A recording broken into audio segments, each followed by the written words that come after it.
జగన్ అవినీతి గురించి ఎప్పుడు మాట్లాడు. ఏదో ఒక సందర్భంలో ఉదహరిస్తాను తప్ప ఇతను అవినీతి చేసిన 100 సార్లు ఎందుకు మాట్లాడనంటే సమాజంలో ఎవరికి అవినీతి అనేది ఇష్యూ కాదు. ఎవరు తింటం లేదని సగటు మనిషి అనుకుంటున్నప్పుడు నేను అన్న మాటలు నిష్ప్రయోజనం అని చెప్పి నేను మాట్లాడు. కోట్లాది రూపాయలు దొరుకుతుంటే ఓటుకు 5,000 ఇచ్చి కొంటా ఉంటే అది ఇష్యూ కానప్పుడు ఇంకా నేను కరప్షన్ గురించి మాట్లాడకూడదని ఎక్కడో లోపల ఉంది నాకు. అందరం ఏంటంటే దొరకకుండా పనిచేస్తేనేమో మంచిది. వైసీపీ వాళ్ళందరూ కూర్చోబెట్టి అడ్డగోలుగా దోచేస్తే అది ఇష్యూ కాదు ప్రజలెవరికి. అందుకని నేను కరప్షన్ అనే విషయం మీద నేను జగన్ ఎప్పుడు మాట్లాడాను. ఎందుకంటే ప్రజలు నిర్ణయించుకోవాల్సింది ఇతను చేస్తున్న మంచిగా కాదని ప్రజలు నిర్ణయించుకోవాలి. ఎందుకంటే నాకు అభిప్రాయం ఇది తప్పని నాకు తెలుసు. కాకపోతే నేను ప్రస్తావిస్తే అది ఎంతవరకు లోతుకి వెళ్తామో నాకు తెలియదు. అందువల్ల నేను దాని గురించి మాట్లాడను. కానీ నేను మాట్లాడగలిగేది 1,00,000 కోట్లు వచ్చినాయి నీకు డబ్బు. కేంద్ర నాయకులకి జాతీయ నాయకులకి చాలా సందర్భాల్లో చెప్పాలి నోటు దాకా వస్తుంది నాకు.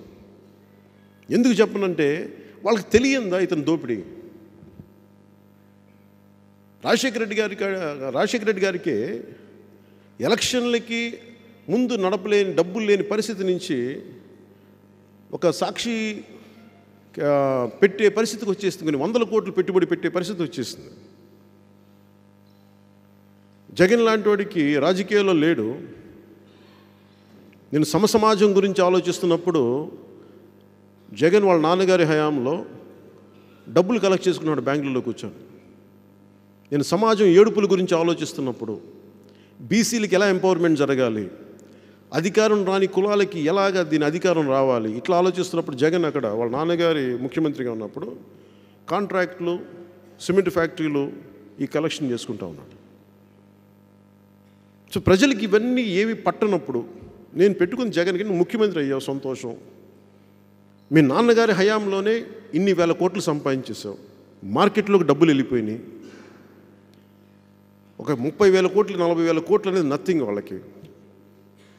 అలాంటి వాళ్ళు ఉన్న డబ్బు సరిపోక ఇంకా డబ్బు కల్తీ మందు అమ్మి కల్తీ లిక్కర్ అమ్మి దాని మీద డబ్బులు, ఇసుక భవన నిర్మాణ కార్మికులకు చెందాల్సిన ఇసుక రీచ్లన్నీ తక్కువకి వెళ్ళాల్సింది ఇసుక మీద దోపిడీ, ఎవడన్నా మాట్లాడితే దౌర్జన్యాలు, గుండాయిజాలు. మన కాకినాడ నుంచి మన నాయకులను ఎంతమందిని బెదిరించారో మీకు తెలుసు.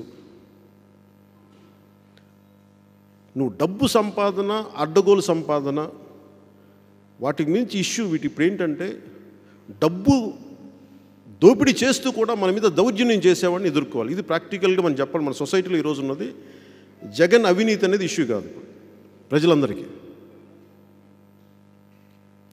కానీ ఇష్యూ మనకి ఇప్పుడు ఏమొచ్చిందంటే దేని మీద మనం కొట్లాడాలి అంటే జగన్ అవినీతి గురించి మాట్లాడితే ఎక్కట్లేదు. మనం కొట్లాడాల్సింది జగన్ పాలన మీద మాట్లాడాలి. రోడ్లు వేయడు, డబ్బులు తినేసి లంచాలు తినేసి అవినీతి చేసి నువ్వు రోడ్లు వేయవు, భవన నిర్మాణ కార్మికుల తాలూకు సంబంధించిన పొట్ట కొడతావు, అసలు మద్యపాన నిషేధం విధిస్తానని చెప్పి వచ్చి నువ్వు మద్యపానాన్ని, కల్తీ మద్యపానాన్ని నీ డిస్టిలరీస్ ద్వారా అమ్ముతావు, అడ్డగోలుగా మైనింగ్ దోచేస్తావు.